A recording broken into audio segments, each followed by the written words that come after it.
Imagine seeing people arguing over a video game, some making good points, some terrible on both ends, but you don't want to be tied up with one side or the other. I wanted to make this video and make a community for those of us who either share values of both sides or neither. This is me sharing my thoughts and personal opinion about this topic. Whenever you're making an argument point about a certain topic that may be seemingly left-leaning or right-leaning, they accuse you of being of the other side. Even when you defend yourself by making a video bashing the other side to prove that you are neutral, they will still assume you to be of the other. I have views and opinions that may be seemingly left-leaning, and I have views and opinions that may seem right-leaning, but that doesn't mean I want to be a part of either of those groups. A personal background and identity of mine is that I am a Black female Christian. One side has accepted one aspect of me and rejected the other, and the other side the opposite. Now, I did specify in the title that this is going to be about gaming because my channel is strictly about gaming and maybe a bit of my art from time to time, and I might venture off into other things on this channel. And here is why I said what I said. So growing up, I have always played video games since I was a toddler. My aunt is a huge gamer. She babysat me while my mom was working, so I've had a controller in my hand since I was in diapers. Growing up, I played video games that were either appropriate for my age or a bit mature. My first gaming console was a GameCube, and I had the Looney Tunes. And then, of course, I ended up getting Sonic Adventures 2. And I ventured off and got an Xbox with Dead or Alive 3 with it. And I played San Andreas and Vice City on my Xbox and so on. And of course, I went through a phase in my childhood where I was into games like Rock Band and American Idol. And no, I can't sing, dance, or play instruments, so don't ask, but I did have fun with them. Seeing how video games are changing, the graphics, the console, the gameplays, and even indie games being made all amazes me. Like just seeing the progression, the evolution of video games with my own eyes.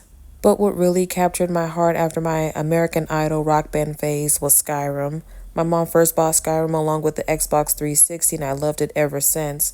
The ability to create your own character, roam around, and make your own decisions and play style was all a first to me, my first awakening to open world gaming. And I can't begin to tell you how many hours I had on that Xbox, and PlayStation 3, and Xbox One, and PlayStation 4, and PC, and Special Edition. But you get it. Then I was introduced to The Sims 3. That was my first introduction to the Sims series. And yes, I went ahead and I seen videos of The Sims 2. People making their own custom Sims 2 videos on YouTube. I was part of that generation. And I was introduced to Dragon Age Inquisition, which was my introduction to the Dragon Age series. And I did go back and play Origins and 2 after that. Mass Effect, Red Dead Redemption, GTA, all of it. So many different games, whether they were good or bad, I enjoyed them all. But here is where things begin to go downhill.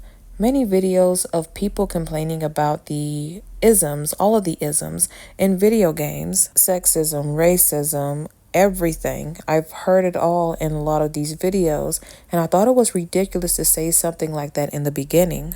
Just because some games depict a woman in revealing clothing, or she may have like a sassy attitude or animation, and it may seem kind of sexual, and she may have big breasts or some curves, that doesn't make the game sexist or make the creators sexist for making their female characters that way. Especially when having a woman of color in the same predicament. I've also seen them complaining about the male gaze and the male fantasy and how video games are always targeted towards straight males, which is not always true. There's plenty of games that women love playing, and as I mentioned, Dragon Age, since Origins, and even the entire Mass Effect series has a large female following. And I want to go ahead and also mention the numerous amount of skimpy body mods and skimpy armor that can be downloaded on Skyrim and many other games that women have also used in their gameplays. Many games that seem to be appealing to the male gaze have a female following in them.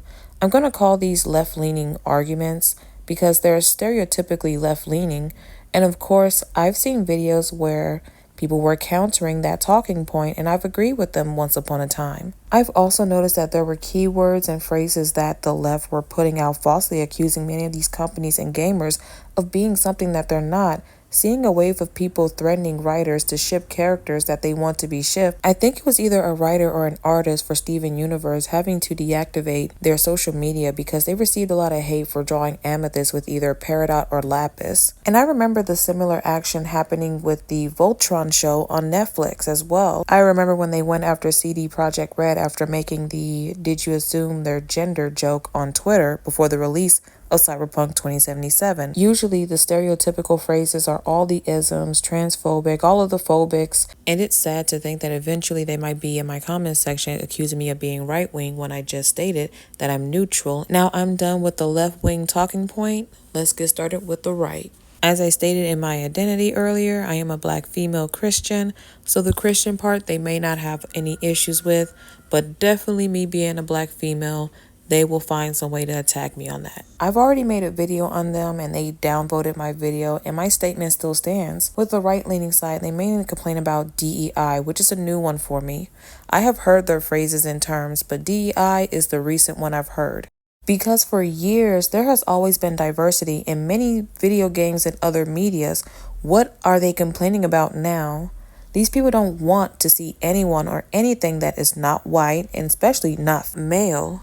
They claim anything is woke because it either has an LGBTQ person or a couple, minorities whether they are the main character or either a side or background character, or a woman that happens to be not attractive. And adding anything that I just said to any part of media, they call it pandering. And they claim that Western games are losing to Eastern gaming studios because Eastern gaming studios are not pandering the same way the Western studios are. But what they fail to realize is that they are also being pandered to as well. Unfortunately, in order for a game to be appealing and acceptable to them, the woman has to be attractive and half naked. So there was recently an ad for a game that depicted a 3D modeled woman, and she was, of course, sexualized, and they called it winning. So pandering, right? You call it winning because it was pandering to you and to your gaze and to what you find appealing. Is that not the textbook definition of pandering? And over the years, video games have grown. People of different backgrounds, whether men or women, are becoming gamers. So would it make sense for them to broaden their horizon because of the new audience? They're going to get ideas and create characters that reflect their audience and allow people to create a character that best fits and describes them. If a video game company decides to create a game that does not take place in America, of course it's not going to have a lot of white people in it. It's going to have the people of that country. And even in fantasy races where elves and other races exist are going to have different skin tones and different hair textures the same way humans do. And I've stated this in one of my previous videos, a video game does not fail because of DEI or diversity or inclusion. It fails because of the writing. Many of them make this humorless, millennial, relatable character and try to implement what they consider to be relatable and getting rid of the things that we actually loved about that game, about that series in the first place. Or they create video games knowing that the target audience are not interested in that type of game. But you guys don't care about that. You just don't want reality to be reflected in your game, whether that is a person of color, a woman of color, a woman that is not attractive, or just any form of LGBTQ people or couples. The same way you guys complain that the left cries about video games, you guys cry about the same thing as well. You guys also have keywords and key phrases that you guys use as well compared to the left. You refuse to see the similarities between you two, but the rest of us who are neutral, we see it.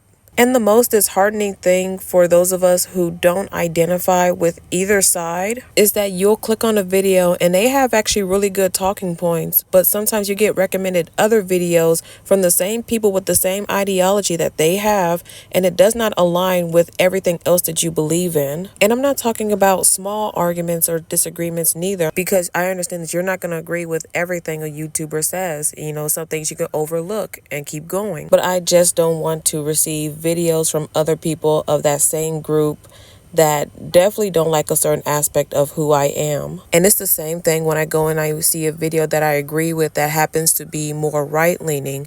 You know, there's an aspect of them that they don't like about me, which is me just being a black woman existing. Because a lot of times they claim to be Christian and obviously they're not. You cannot be a Christian and harbor hatred towards anybody who is a person of color or just have any sort of biases towards anyone that may be different looking than you. I don't want this video to be too long, so I'm just going to go ahead and just shorten this by saying the same way in Skyrim, you can play through that entire game without having to choose the Stormcloaks or the Empire. That's how the rest of us feel. I am done with my rant. I pray that you guys have a blessed day and stay tuned for more videos.